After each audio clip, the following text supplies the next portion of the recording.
Hello, magandang araw mga kalikha. So, tuturuan natin ngayon yung kung paano mag-print and cut. Ang sample natin dito ay yung vector at saka yung image. Mas maganda yung mga kakat nyo yung naka-vector na. So, vector yan. Tapos ito naman yung image. Yung image mo kailangan naka-PNG.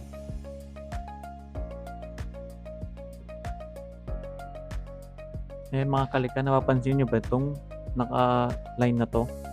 Yan ang pinaka-sikreto sa lahat. Yan yung magiging guide natin. Kung marami kayong ginagawa o ika-cut na iba-iba yung image, dapat yan pare-pareho din yung guide niya. Tulad ng ginawa ko, iba yung sa taas, yung logo namin at saka yung bride. Kailangan yung guide nila magkapareho. Kasi kung hindi magkapareho yan, kung ilalapat na natin dun sa whiteboard, hindi na sila magtutugma kasi iba yung guide ng isa, iba yung guide naman yung pangalawa.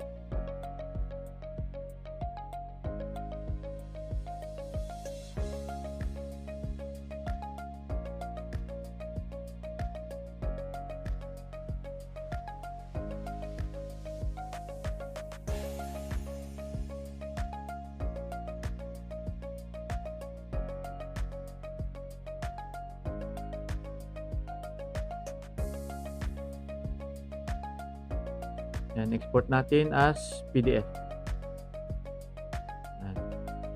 Yan, may nagawa na ako, i-overwrite lang natin. And page 2, the bride. Tapos, page 1 naman, yung sa vector, yung logo namin.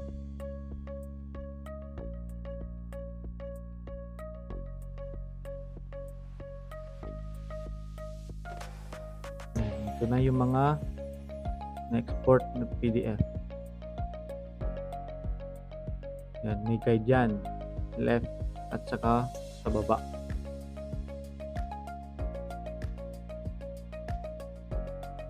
Yan, print na natin sa A4.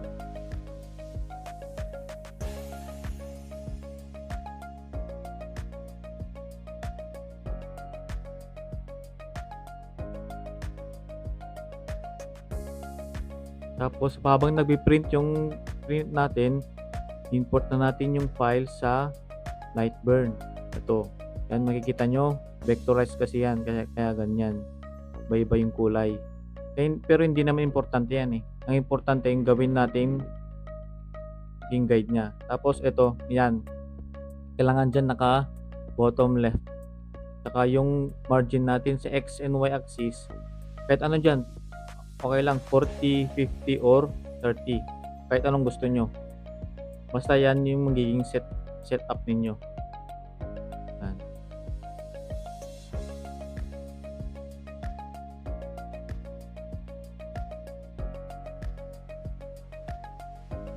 Yan. Vectorize yan. Pero hindi na importante yan kasi hindi naman natin kailangan yan. Gagawin natin yung cutting guide. O yan, gagawin natin yung offset. Naka-check lahat to. Kahit anong offset yung gagawin nyo, gagamitin niyo, okay lang naman kahit 0, 1, 2, or 3.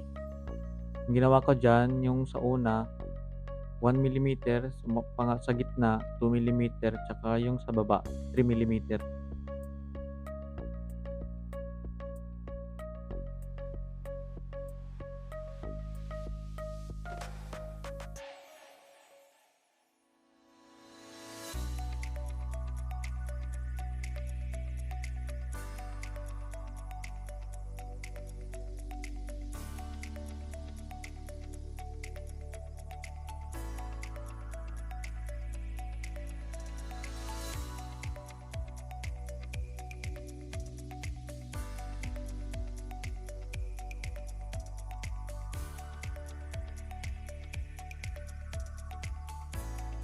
Ang setting ko lang dyan yung parang iguguhit lang, hindi pa ikakat. Yan. Yan, maglagay tayo ng waste paper. Kahit anong klaseng bond paper yan, makapal, mga 220 GSM. So magkaroon lang tayo ng baseboard. Ito naman, ito lang yung line, kakat natin yan. Yung sa gilid saka sa baba.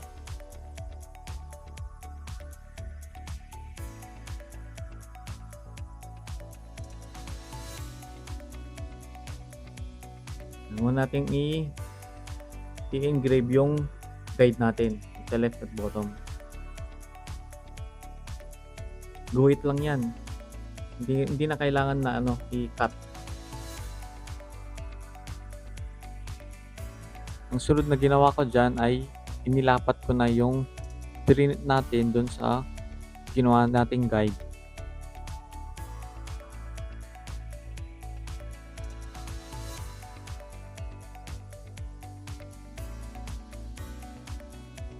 Ang ginagawa ko dyan, isa muna yung kinakat ko. Kasi hindi naman lahat ng pagkakalapat sigurado na. Kaya mag-test cut muna tayo. Yan, napansin ko na hindi maganda yung pagkalapat ko kaya nilipat ko. In-adjust ko yung location ng papel.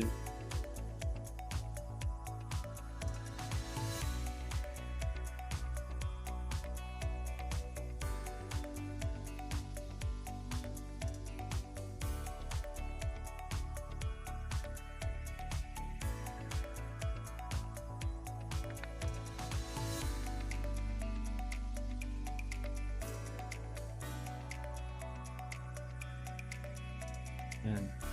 Pangit yung pagkaka-engrave yung sa taas kasi hindi maganda yung pagkakalapat niya. Pero nung in-adjust ko na yun, naging okay na siya.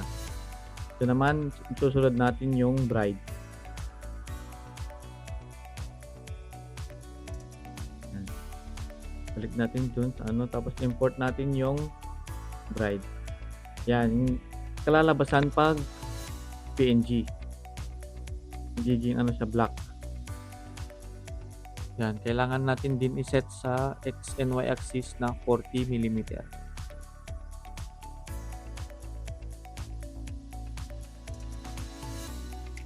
Kaya ganito ang engraving niya kasi image kasi yan.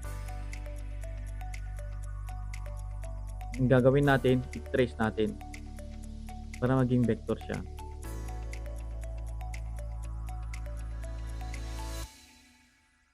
Yan, sinet ko dyan, yung sa threshold niya ay 250 lang.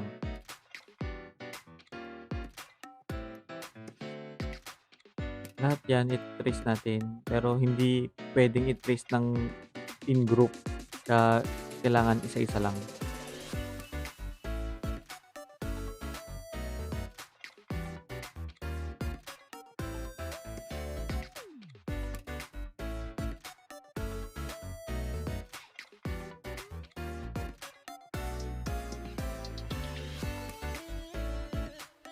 Try muna tayong isa. Kung okay na yung unang test cut mo, pwede mo na isunod yung iba.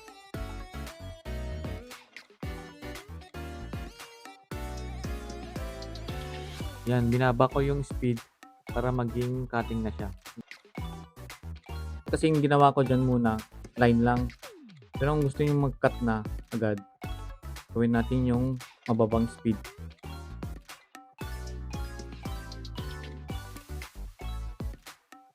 Yan, okay na. Yan yung 0 mm na offset. Tapos sunod natin yung iba. Lagyan natin ng offset. Nating 1 mm. Yan, ungroup lang. Select mo. Tapos engrave na.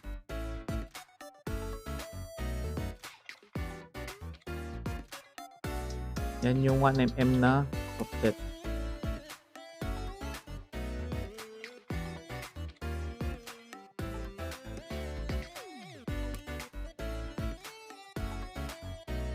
Okay na kakalapat kaya kinat ko na lahat.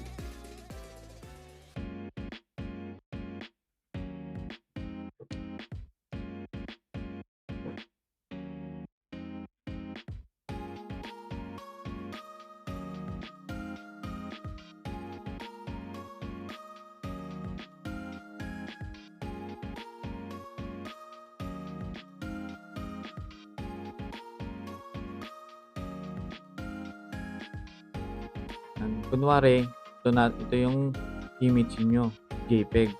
Gawin nating PNG. Ginawa ko dito, para matanggal yung white background niya, gamitan ko siya ng Magic Wand tool. Tapos, isi-save niyo yan as PNG.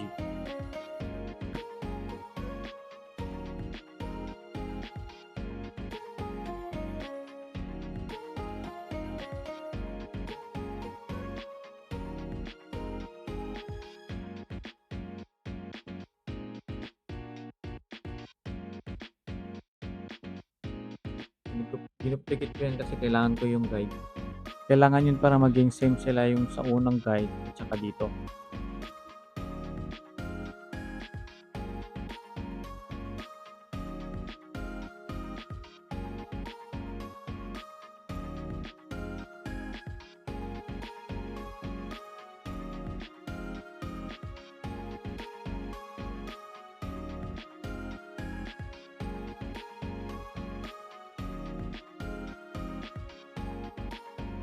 At huwag niyong kalimutan na i-set sa guide natin yung kung 40mm ang ginawa nyo, 40mm din yung mga ibang ikakat ninyo.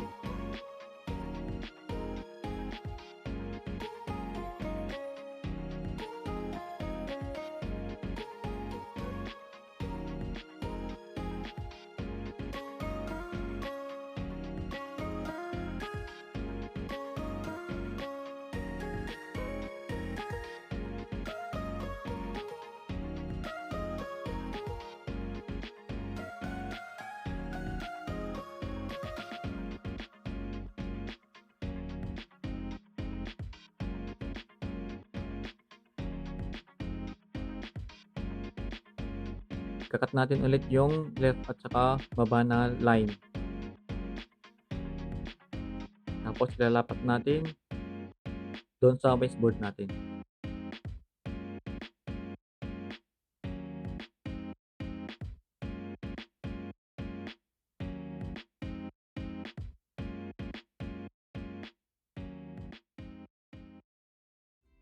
Yan, medyo mataas yung pagkakaano ko, kaya in-adjust ko dyan.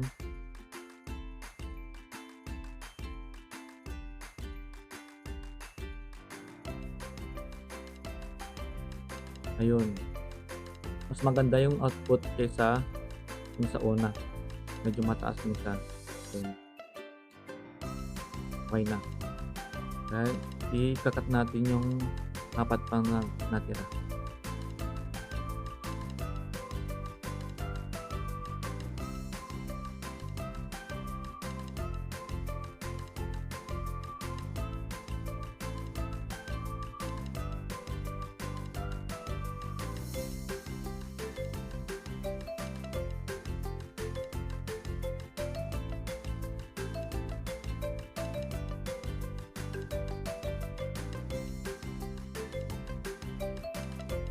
Yan mga kalikha, sana may natutunan kayo sa video na to. Please like and subscribe. Follow sa page namin. Maraming salamat.